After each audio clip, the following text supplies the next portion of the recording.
community, and to all of you.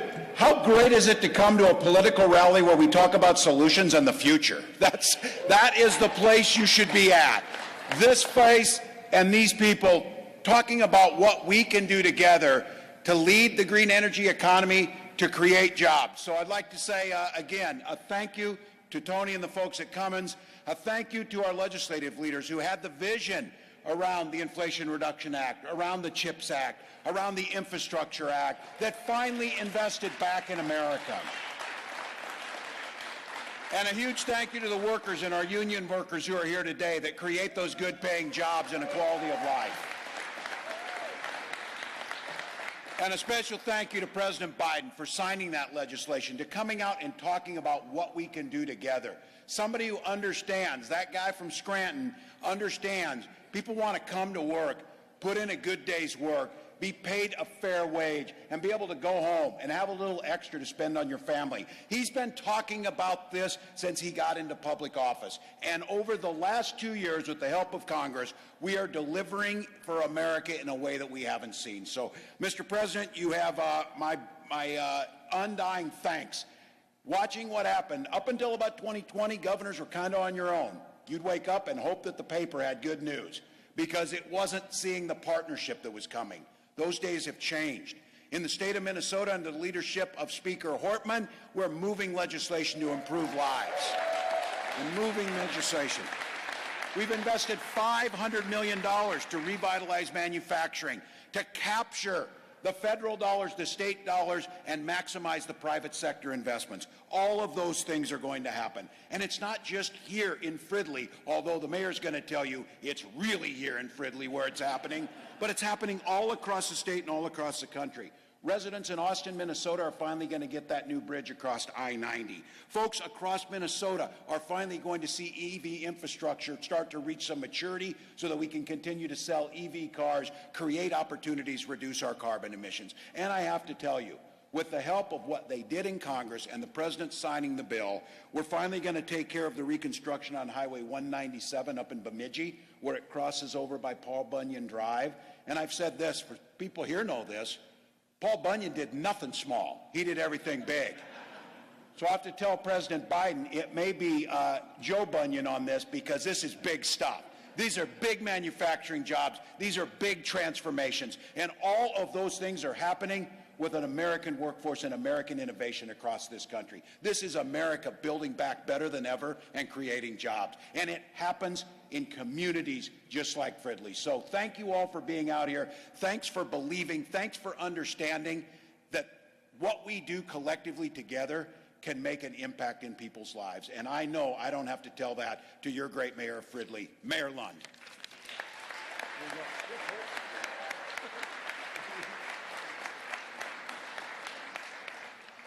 I may be a bit biased because you're in my city. Yeah. So I want to promote my city. This is a big day for Fridley because we're getting some national recognition, and albeit it's in a positive way, right? Yeah. So the governor is a tough act to follow, but I told him I was going to wing it as well as he does. He does a good job. I don't have as much speaking ability as he does, because usually where I fit in the political scheme of things, at the bottom of the pile, I'm always the last person to speak, so this is quite unique for me. Usually I can just say ditto what everybody else said before me. So I got a little bit of a challenge here today, because I got to actually say something profound. I want to thank, first off, all these people to my right over here that are the working people of this, of Cummins Generation Power. Thank you. And really, I just wanted to get a plug in there for all you, because you've been waiting in line for hours just like me. In any regard, it's great technology. It's good stuff for Fridley, good stuff for Cummins. I mean, I'm very impressed, proud to have them hosting this event in our town, and the innovation that they're going to be creating here. I got to thank the governor for his for his desire to see this all progress, as well as the touring America that Joe Biden, President Joe Biden is doing, and that he actually came to our community. All a great day for Fridley. Small, but a great day for Fridley. And I appreciate it. So thank you all for coming. And next up, of course, is Ilyan Omar, who's going to have some great words of wisdom for you all.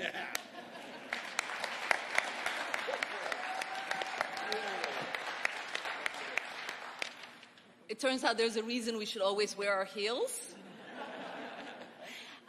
Well, good afternoon to you all here at Cummins, to Tony and the management, to the incredible staff. It's great to be back here visiting again. It's great to be here with the mayor. I did not know our mayor was so comical. I think we should do a competition with all the mayors in Minnesota's 5th Congressional District. Hands down, hands down. And it's just an honor to also be here with our governor, celebrating the incredible work and the ways in which he's partnered with us on a federal level. And it's always an honor to be here with our senior Senator Amy Klobuchar and junior Senator Tina Smith. And it is an honor to have the ability to welcome President Biden to Minnesota's 5th Congressional District today. We are proud to be part of your Investing in America tour to highlight the investments your administration is making to address the climate crisis and everything that we are doing here in Minnesota as well. As you've probably learned by now, Mr. President, here in Minnesota's 5th, the weather might be cold, but the people have warm hearts. For those of you who didn't know, this Cummins factory right here in Fridley is the first electrolyzer manufacturing facility in the United States. Yeah.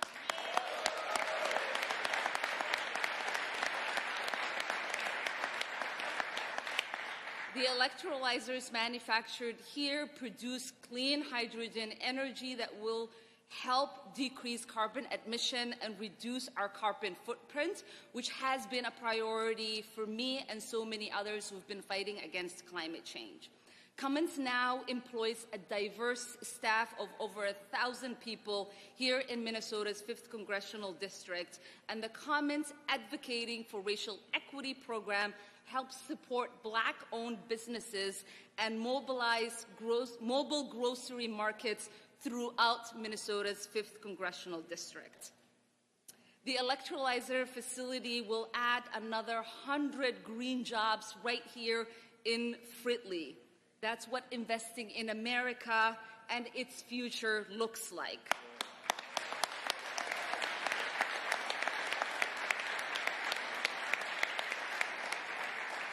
The success of the green energy revolution here in the 5th and across the country is large part thanks to the leadership of President Biden and the Democrats in Congress, who made the most significant investment in clean energy and climate change in our nation's history last Congress.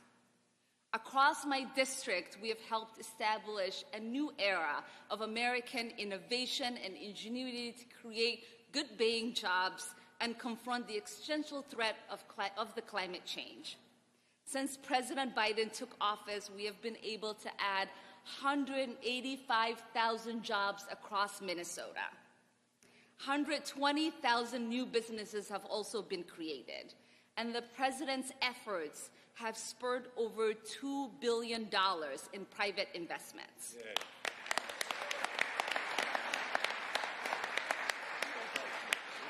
Thanks to the President's investments in clean energy, American manufacturing growth now outpaces the rest of the world, and the Midwest is leading the way.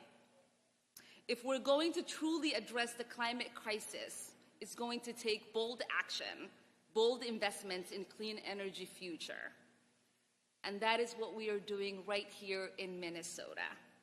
I want to thank the President again for his partnership, for his leadership, and for his dedication. And now it is my honor to welcome Senator Tina Smith. Thank you, Congresswoman.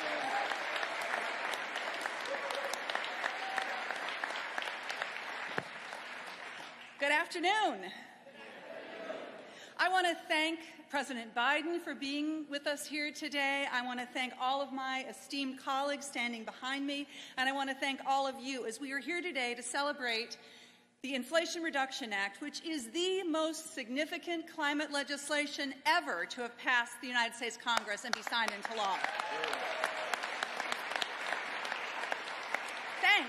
Thanks to President Biden's leadership and vision and the determination and commitment of Democrats in Congress, the Inflation Reduction Act is going to lower energy costs for Americans, it's going to improve air quality and our health, and it's going to make the most dramatic reduction in carbon pollution that we have ever seen in our history. And, just as important, we will be accomplishing this by building the clean energy supply chain and manufacturing chain here in the United States and right here in Minnesota and in Fridley, Minnesota.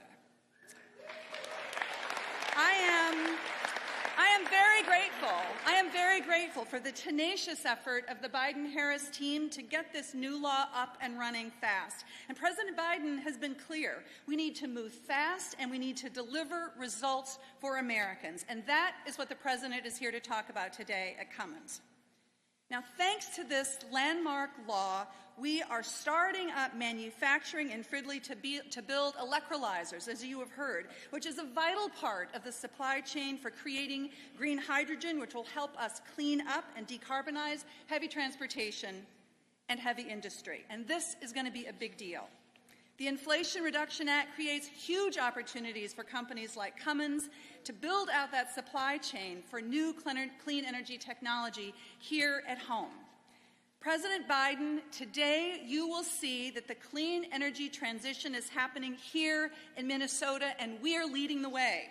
Thanks to Governor Walz and Lieutenant Governor Flanagan and the Minnesota State Legislature, many of whom are here today, we passed landmark legislation to put Minnesota on the path to 100% clean energy by 2040. Woo! So,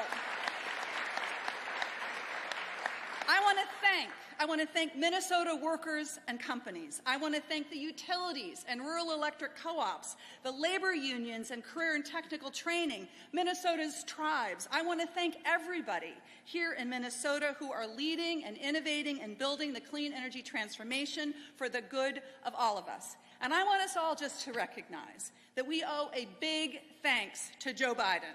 Yeah. His presidency, I truly believe, has been one of the most effective and consequential in our history. Our country is lucky to have Joe Biden as our president, and I feel honored to stand here before all of you and help to welcome him to Minnesota. Now, please join me in welcoming our senior senator, though I am a year or two older than she is. So when everyone calls me junior senator, I feel a little happy. Please join me in welcoming our amazing senior senator, Senator Amy Klobuchar.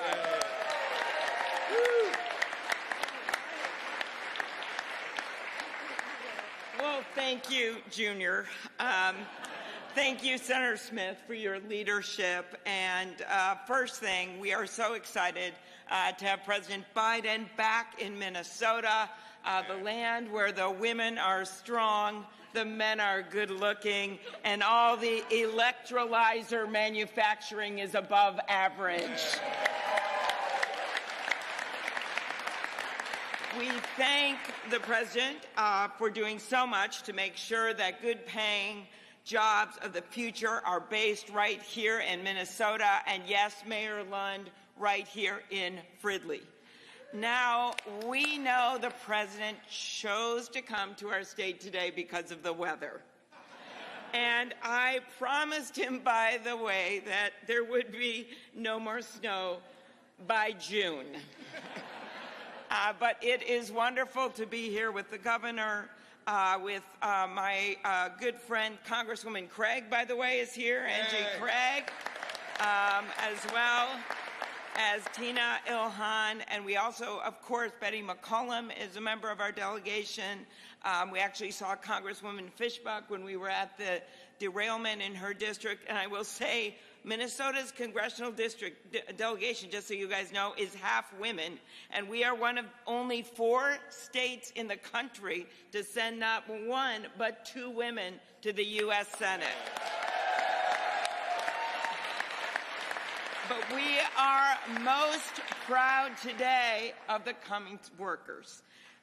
Incredible. Every one of you that I see you, but I see your family standing with you, your moms and your dads and your brothers and your sisters and your kids, because they are so proud of you and what you're doing today. Over the last century, this company has become a global energy leader known for providing powerful, reliable engines for our nation's military, and for the last 60 years, those generators have been built right here in Fridley.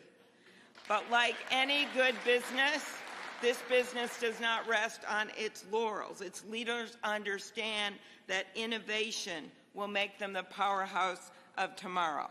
With this forward-looking technology, we will literally be able to yank energy in the form of hydrogen from water, and we can do it without any carbon emissions. Now, there's a lot of science involved here, but let's put it in simple math terms. Cummins technology plus Minnesota workers equals a clean energy economy. That's what this is about.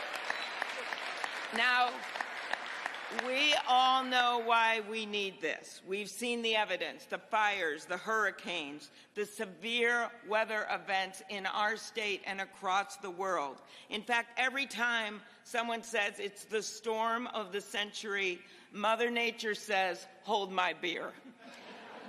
We see another one. That's why we passed the 2 bills, and I'll go here, Mayor, with your ditto. You've heard from my colleagues about it. But these bills were initiated in the Senate. The bipartisan infrastructure bill, work of a lot of Democrats and Republicans together in the president's leadership, as well as the Inflation Reduction Act. Those bills set our country in a new direction in 2 major ways. First, we're giving private companies the incentive to invest big time to be part of our national call to action to bring greenhouse gases down by 40% by 2030. Second, we're going to make it in America with American workers. That means American manufacturing. It means 100 new jobs here in Fridley, engineers, plant workers, technicians. It means teaching new skills and bringing people up in the workforce. And it's not just 4 years degree or beyond. Some of those jobs are like that. But it's also apprenticeships and 1- and 2-year degrees. And as I've said over and over, we're not going to have a shortage of sports marketing degrees in this country. Sorry for whoever has one. We are going to have a shortage of technicians. We're going to have a shortage of engineers. We're going to have a shortage of electricians and nurses and health aides. Those jobs require good 1- and 2-year degrees and apprenticeships. And that's why I'm leading the bipartisan bill on apprenticeships and why I think we should make those 1- and 2-year degrees affordable and, yes, free. Mr. President, Minnesota thinks big. We are a state of endless optimism on a frozen tundra that has created one of the most forward-looking economies in the world. First-rate medicine and medical technology, 16 Fortune 500 companies, innovative retail, solid financial companies, great ideas from the pacemaker to the Post-it note. And you know the chip, the semiconductor chip that the president held up when he announced the great bill that we did on semiconductors? Guess where it was made? It was a Skywater chip from Bloomington, Minnesota. This is our state. We are a state that makes stuff, that invents things, and that exports to the world. So the president could not have picked a better place to come today than Minnesota and Fridley, Minnesota, and the workers of Cummins. Thank you. Yeah. Perfect.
Ladies and gentlemen, please welcome Cummins Training Coordinator for Operations, Brandon Moore.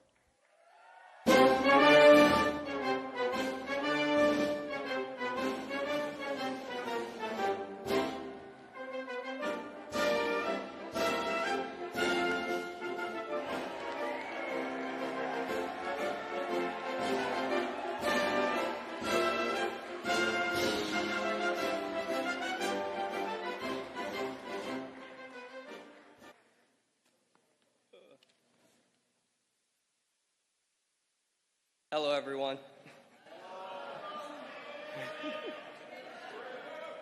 I'm Brandon Moore. I was born and raised in Minneapolis. Yes. Many of you know me as the training lead here at Cummins, and today I am proud to represent over 1,000 people that work at this facility. In my free time, I ride motorcycles and I hang out with my blended family of 7 kids. I started at Cummins because one of my friends suggested that I apply. First, I worked as a temporary assembly line worker for 2 months before being hired on full-time. I moved up the ranks, and now I'm the training lead of the plant.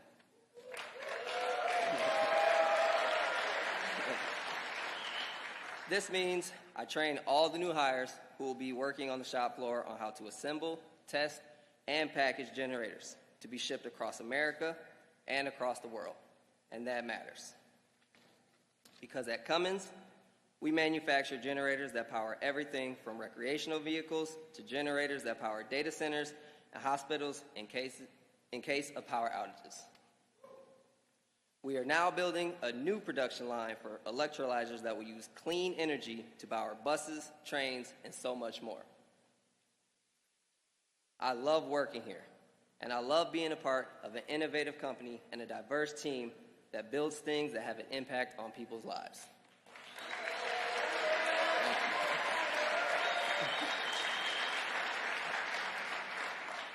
I am proud of the job I get to do every day, a job that allows me to provide for my family and save for my future. And I am proud to introduce someone who has always fought for the good-paying jobs and has always fought for the hard-working families. Please join me in welcoming the President of the United States, Joe Biden.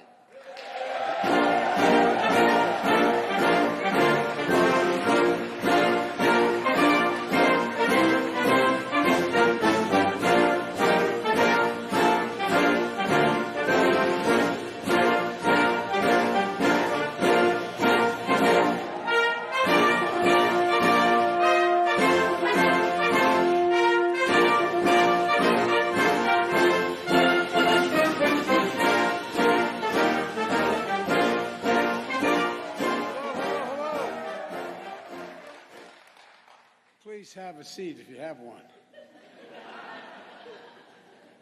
As the governor's heard me say before, when I first became president, I was at a major event, and I said, everybody have a seat. And the press wrote, he's not so dumb, he didn't even know there were no seats. Anyway, I'm glad you have seats to sit in because you've been standing a long time.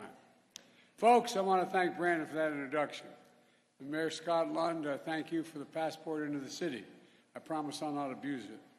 And the mayors of the Twin Cities are here as well. Jacob Fry from Minneapolis. Where are you, Jacob? He was here. I guess he knew I was going to speak. And Melvin Carter, St. Paul. Look, thank you for joining us. And Governor Walsh, you and I have been working together for a while, man. You're the champion for Minnesota. You really are. Thank you for being here today. And thank you for your friendship. Minnesota's 2 outstanding senators, Amy Klobuchar, who is, by the way, in the Biden family, there's no woman as old as any man. So I think I know she has to be 30 to be a senator, but an incredible partner to me and who successfully helped lead the fight to lower the price of prescription drugs, which is a gigantic accomplishment. Together, Tina Smith, your other great senator. They work every day to reduce the cost to American families, safeguard basic rights, and bring manufacturing jobs back to Minnesota. You know, Congresswoman Omar, I want to thank you for being here. You never stop working to level the playing field for everybody. and you make sure no child goes hungry. And by the way, when I introduced this legislation, and she got very mad at me because I had introduced first a Build Back Better proposal, which we end up getting anyway. But she was kind of mad at me. But you love me again, right? Yeah. All right. Okay. Well, that's with her husband sitting next to her too. Angie, where's Angie? There you are. Angie, thank you for being here as well. Advocate for making prescription drugs and everyday cost affordable for all of you people out there. And, I want to thank Tony and everyone at Cummins to celebrate the investment you're making in clean energy manufacturing, good-paying jobs, and American innovation. I've asked most of the CEOs that I've come in contact with, and most of them I've met with Fortune 500, and I asked them the question repeatedly. When the United States government makes considerable resources available for new industries, what does that do to businesses? Does it dissuade them or encourage them? And the answer every single time is it encourages them to get into business. It encourages investment. Federal investment attracts private investment. It creates jobs and industries, and it demonstrates we're all in this together. And that's what today's all about. I'm here to talk about what we're doing to invest in America, invest in Minnesota, and the progress we've made in building an economy from the middle out and the bottom up. Because when it comes from the top down, my dad's kitchen table, not much dropped on that kitchen table from the top down. But when you build it the other way, everyone does well, and the wealthy do very well as well. So you don't have to worry about them. We're not hurting anybody. The progress we've made creating strong, sustainable economic growth has been real. We passed the American Rescue Plan, the most aggressive economic recovery since Franklin Delano Roosevelt. We passed the bipartisan infrastructure law, the most substantial investment since President Eisenhower invested in the interstate highway system, bridges, roads, ports, airports, clean water, high-speed internet. And the CHIPS and Science Act, which we didn't get the other team to join very much, but the most significant investment in manufacturing and research and development in American history.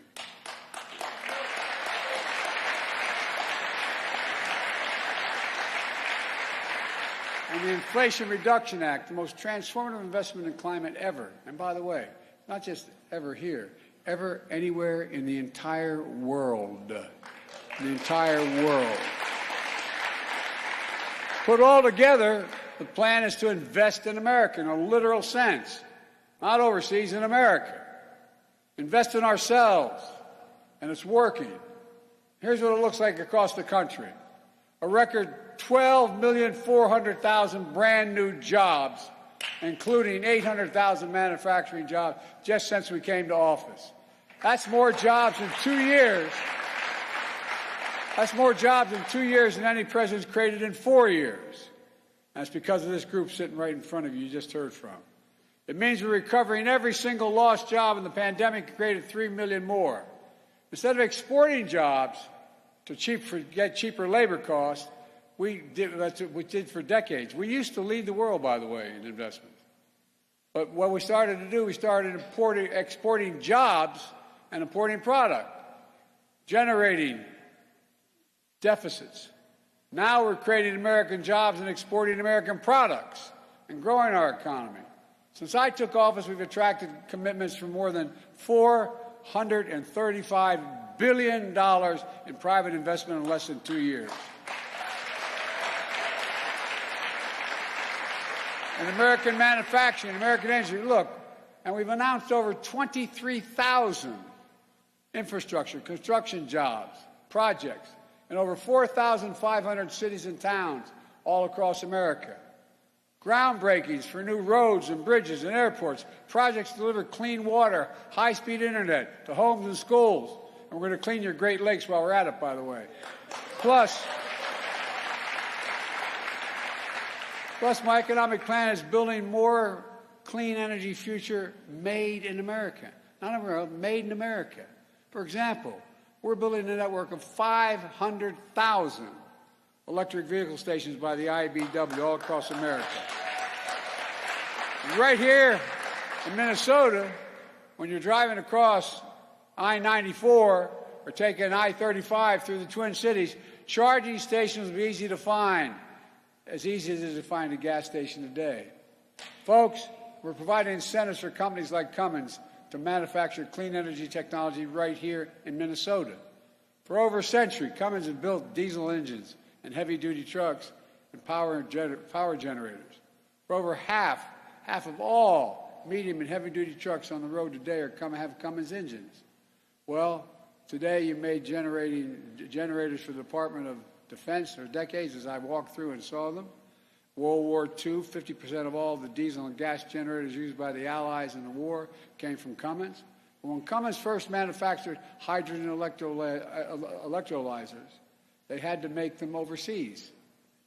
These are the machines that make clean hydrogen, a renewable energy used to power our economy, from clean cars to trucks to steel to cement manufacturing.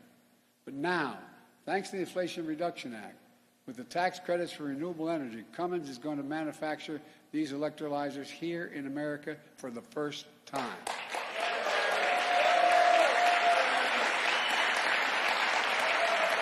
And Cummins is turning this part of the factory where we're standing now into a new production line for clean energy technology. Here at this plant, 600 workers now making diesel engines will be retrained, and an additional 100 jobs, so a total of 700 jobs, will be making clean energy technology. You know, we're seeing it as a boom for American innovation, American industry, and it's good for the planet as well. Already, Cummins has signed contracts for clean hydrogen for producers and utilities in New York, Florida, and Washington State. And it's just beginning, just beginning. Think about what it means for our supply chain and our communities. Before the pandemic, the supply chain wasn't something most Americans spent much time thinking about. But today, after delays for parts and products, everyone knows why supply chains are so important. Instead of relying on equipment made overseas in places like China, the supply chains will be again made in America. They'll begin in America. Cummins will build the technology that produces clean hydrogen. Companies and utilities across the country will use those products to make clean hydrogen. And trucks made in America with zero-emission engines will be powered by clean hydrogen. And by the way, that includes Cummins, which just today announced that it will invest over $1 billion at a plant in New York and Indiana and North Carolina to produce low-carbon, zero-emission engines for trucks.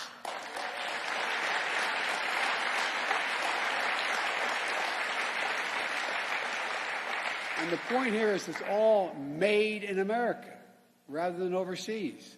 It's a game changer.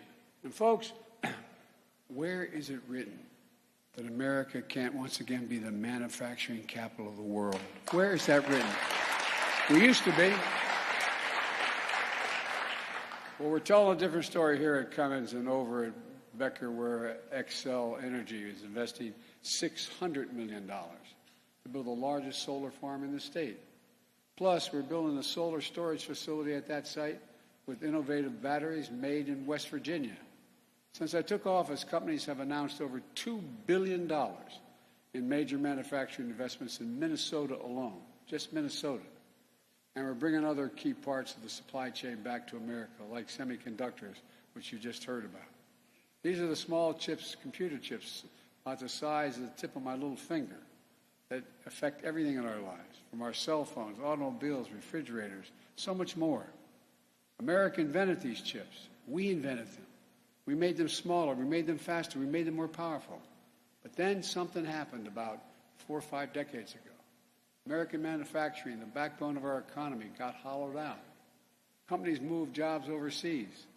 We used to produce up to 40% of the world's chips, but today we're down to producing 10% of the world's chips. Despite our leading the world in research and design for these new technologies. Why does this matter? Well, we saw it during the pandemic. When the global economy came to a halt, overseas factories that make these chips shut down, driving up costs for American families all over, but American families. 1/3 of the core inflation in the year 2021 was because of the high price of new automobiles. Every new vehicle that's built needs about 3,000 chips per vehicle. During the pandemic, auto companies couldn't get enough chips. Prices went up because cars were in short supply. And companies like Cummins felt the shortage as well. Your CEO told me herself that many of your products do not run without semiconductors. Now we're turning things around in a big way. All over the country, semiconductor countries are investing hundreds of billions of dollars, over $300 billion, a record amount of money to bring chip production back home. In Ohio, and I visited these facilities, in Ohio, I call what I call a field of dreams, 20 miles outside of Columbia. Intel's committed $20 billion to build 3 new fabs there. New York, IBM has committed $20 billion to build chips in Poughkeepsie, New York. And Micron has committed $20 billion to build in Syracuse and is committed, if that goes, to do another $100 billion. In Arizona, TSMC has committed $40 billion. Altogether, these investments are going to create tens of thousands of good-paying jobs. Jobs in both construction and in the operating fabs, the factories that are about the size of 4 football fields. Jobs that can pay an average of $130,000, this is the average now, $130,000 a year working those fabs. You know the good news is? You don't need a college degree. You don't need a college degree. It matters. Here in Minnesota, Governor Walz and members of his legislature are working to invest $500 million in matching funds for semiconductors and biomanufacturing to go along with our federal investment. Plus, your governor signed a historic law to deliver 100% carbon pollution-free electricity across the state, as one of the senators mentioned, across Minnesota by 2040. By 2040.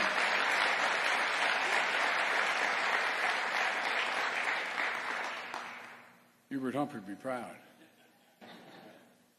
We're working to ensure our clean energy manufacturing future is also one that supports America's working families with good, and I don't make anybody mad, but I make no apology, good union jobs that pay a prevailing wage. Listen, I know many here in Minnesota are watching at home, are like the folks I grew up in Scranton, Pennsylvania, and Claymont, Delaware. You feel left out, left behind in an economy that's rapidly changing. I get it. I get it. But hear me well. We're going to leave no one behind. We're going to make sure all American workers with college degrees, without college degrees, are prepared to compete with anyone in the world in the next remainder of this century. We're working with companies, community colleges, technical schools, union-led registered apprenticeships, training programs to make sure this happens. And in Minnesota, an agricultural powerhouse that has helped feed and fuel the country and the world, I'm working closely with Minnesota members of the House and Senate committees to make sure we get a farm bill passed. And by the way, as the Secretary of Agriculture told me a long time ago, the first completely clean energy technology is going to come from farming, because what you're doing, I won't get into all that now, but it's important. It's a big deal.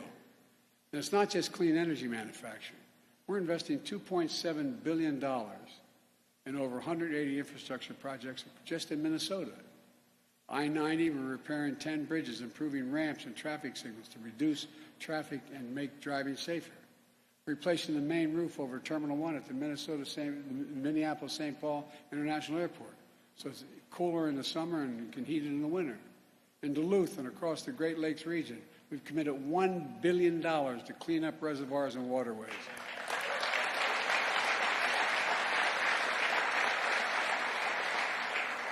And already nearly 200,000 Minnesota families now have affordable high-speed internet they didn't have 2 years ago because of the infrastructure law. And these investments mean, by the way, you moms and dads who didn't have that internet available to you, next time your kid has to do homework online, you don't have to pull up in front of a McDonald's and work off their power. I'm not joking. All these investments mean that now if you grow up in Minnesota or you go to a school in Minnesota, you can stay in Minnesota. The Midwest is coming back screaming. Good jobs. You can raise a family on it. You don't have to hear your son or daughter say, Mom, I love it here, but there's no work for me. I got to leave. None of this is happening by accident. It's not just happening in Minnesota. It's all part of my agenda to invest in America, American jobs, American innovation, pride in our country. The word my dad most often used is every worker deserves to be treated with dignity, and their families looking for that as well. Folks, and by the way, we can afford everything I just explained and reduce the deficit by asking, by the way, we have about 1,000 billionaires now in America. You know the average tax rate they pay in taxes? 3%, T-H-R-E-E.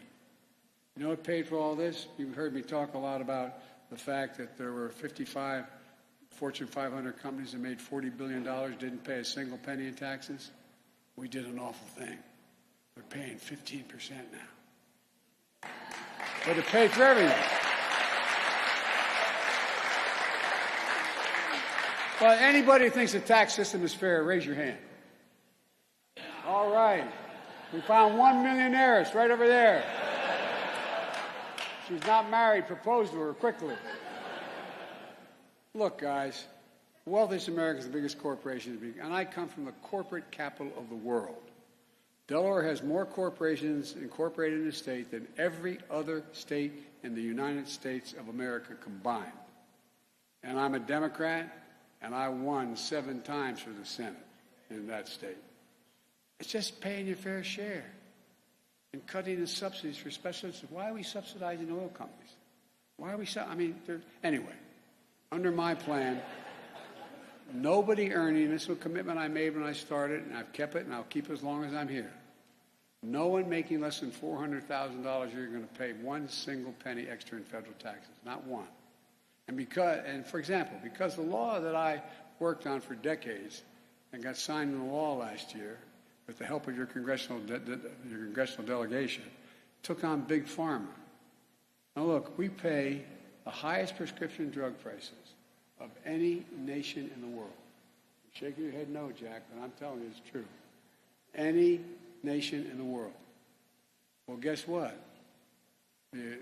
Down over at the Veterans Department, they can negotiate the prices they're going to pay for the drugs that they're going to supply for our military in need. Because it's a big market. Well, guess what? We've been trying for years and years to make sure that Medicare could negotiate with the drug companies. Well, Medicare finally has the power to negotiate lower drug prices. And with lower drug prices, you know what it's going to do? It's going to save the taxpayers $160 billion a year. Save them. You know why? How many of you know anyone who needs insulin because they have type 1? Well, you were paying, but it'd be $400 to $600 a year a month for it, depending on where you're from. Now, because of these folks in front of me here, you don't have to pay more than $35.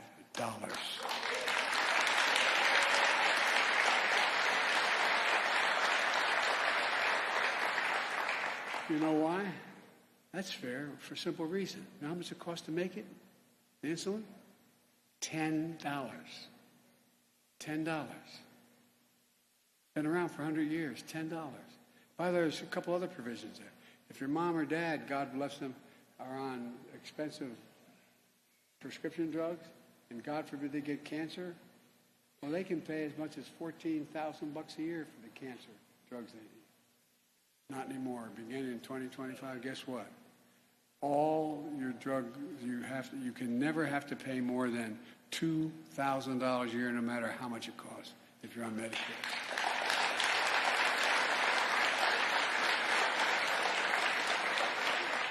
Because Big Pharma can no longer rip us off by charging exorbitant prices for prescription drugs. In my first 2 years in office, we brought down the deficit.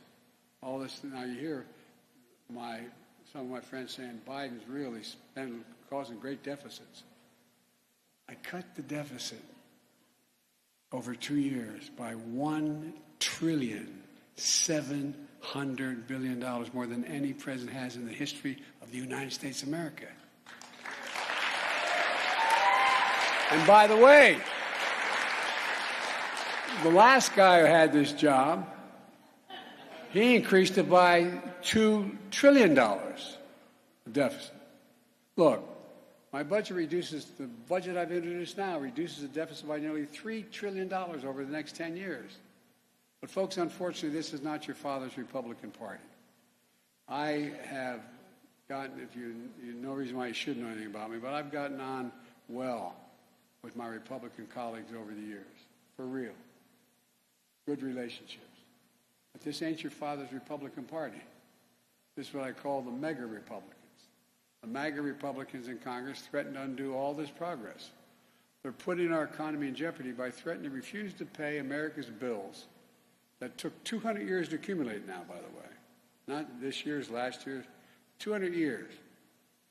They said they're not going to pay the bill, which would, for the first time, America would default on its debt, which would throw us not only in recession, but would be a disaster for the economy internationally.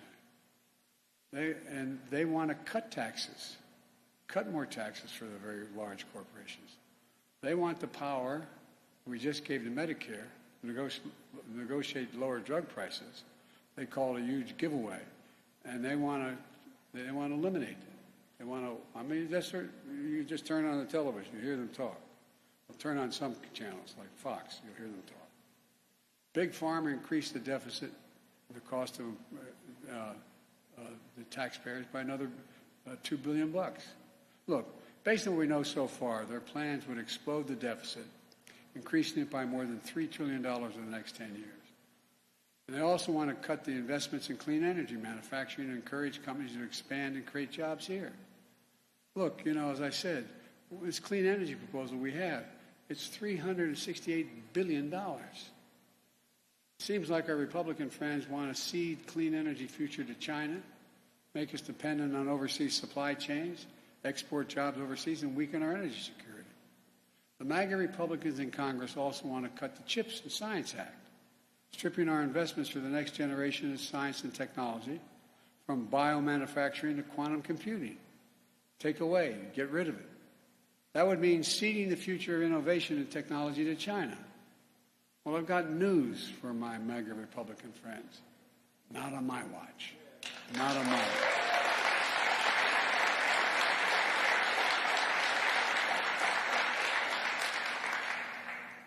We're not going to let them undo the progress we've made. Look, let me close with this.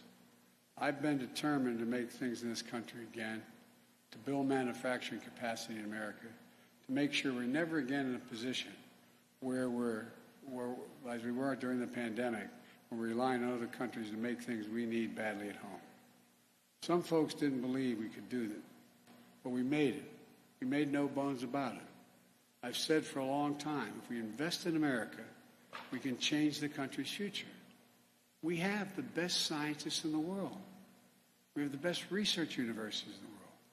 We're the most productive workers in the world. When I asked the South Korean country why it was going to invest over $100 billion in the United States to move their semiconductor factories here, you know what they said? You have the best workers in the world and the safest country in the world. That's what the president of the outfit said. But too long we sat in our hands. How in God's name can we remain the most competitive nation in the world without investing in America? And 30 years ago, we invested 2% of our entire gross domestic product. That's everything we did. 2% of that we invested in research and development, pure research. By the time I came to office, that was down to 0.7%. We're going to turn that around. We're proving it's never been a good bet to bet against America. I've never been more optimistic. I mean this from the bottom of my heart. I've never been more optimistic about the future of our country. Just remember, it's just important to remember who we are. We're the United States of America. There is nothing beyond our capacity. I believe that with every fiber of my being. When we work together, there's nothing can stop us. And that's my intention. Work with whatever will help get this thing moving. God bless you all. May God protect our troops. Thank you.